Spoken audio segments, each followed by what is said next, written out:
Hello, I'm Finola from RaaS, and today our focus is on ethically motivated financial services group, Pioneer Credit, ASX ticker PNC. And joining me to discuss the FY23 results and outlook is Managing Director Keith John and CFO Barry Hartnett. Welcome, Keith and Barry, and thank you for joining us. Thanks, Finola. Lovely to be with you. So, Keith, I'll start with you. Pioneer Credit delivered record FY23 cash collections of $132.6 million and a return to profit with a $35 million turnaround on FY22 to report NPAT of $0.2 million. And underlying EBITDA was up 42% to $86.1 million, which was ahead of our forecasts. So where do you attribute the momentum in the business? Thanks, Finola. Look, it's been a remarkable result delivered pretty much across all lines of the business. So firstly, starting with investment, there was a good contribution, a very solid contribution from investment we made late in PDPs in FY22. That investment was, we bought very, very well. We think that's a hallmark of this business. So we bought very well. And then, of course, it's not just good enough to do that. We've got to operationalise it. And Andrea Hoskins, who runs our operations, has done a remarkable job of making sure our people are mobilised and that part of the business is operating very well. So that's been a fantastic achievement through the year, one we expect to continue, of course.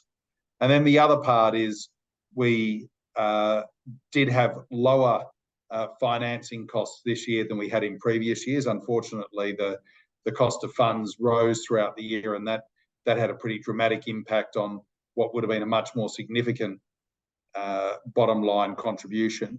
But having said that, we're in a place where we can refinance that now later this year, and that will continue to drive a material increase in profitability in 24 and beyond. And Barry, the company did see a lower acquisition of PDP investment in FY23, although obviously towards the end of the year that you did acquire. Does that in any way impact future performance for the group?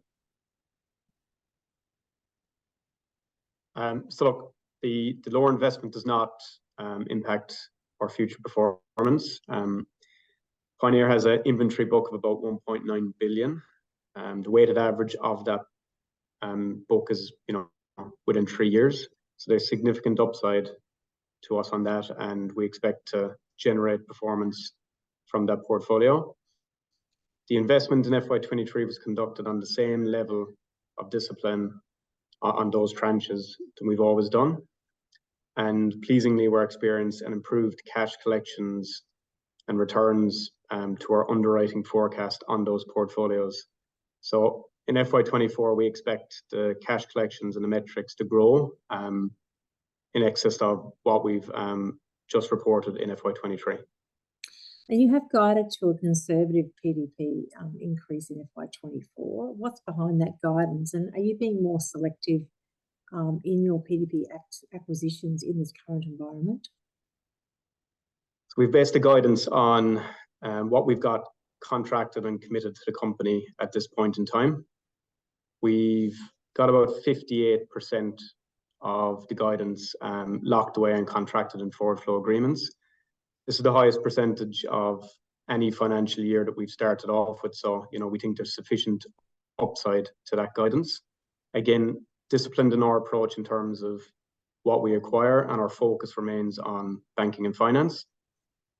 In FY22, 99 million was spent, but part of that was on a large inventory portfolio with a slightly higher price because it's performing. Again, we expect more of those inventory style large portfolios to come to market. We haven't considered those in any of our guidance figures at the moment. In terms of the environment, the current environment is favourable for Pioneer. What we're seeing at the moment is reduced competition for PDPs and a vendor preference to sell to Pioneer. So again, we think there's upside in this guidance. And what's your expectation for timing on the refinancing of your debt?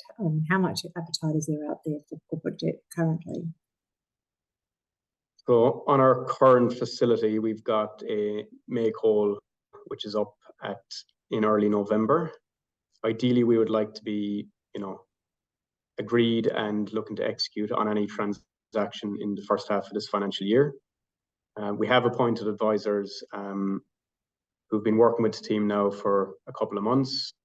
They've sounded the market, and what we're hearing back is there is strong appetite for our credit. So we expect to get this away, and we expect to get it away at a materially reduced cost of funds. And Keith, you flagged the prospect of a return to dividends. Is that something you would contemplate in the FY24 year? Would certainly love to be there. I mean, it will depend, of course, on how much profit we can make and how soon we can get that cost of funds down and by how much. But this business has a proud history of paying dividends. It's rewarded shareholders in the same way shareholders have rewarded it, and we want to get back there super quick. We're back into the profitability path now, so it's just a function of time before we're back in that position. Well, thank you, Keith and Barry, for joining me today to discuss Pioneer Credit's results and outlook. I'm looking forward to catching up with you through the course of the next 12 months to check on your progress.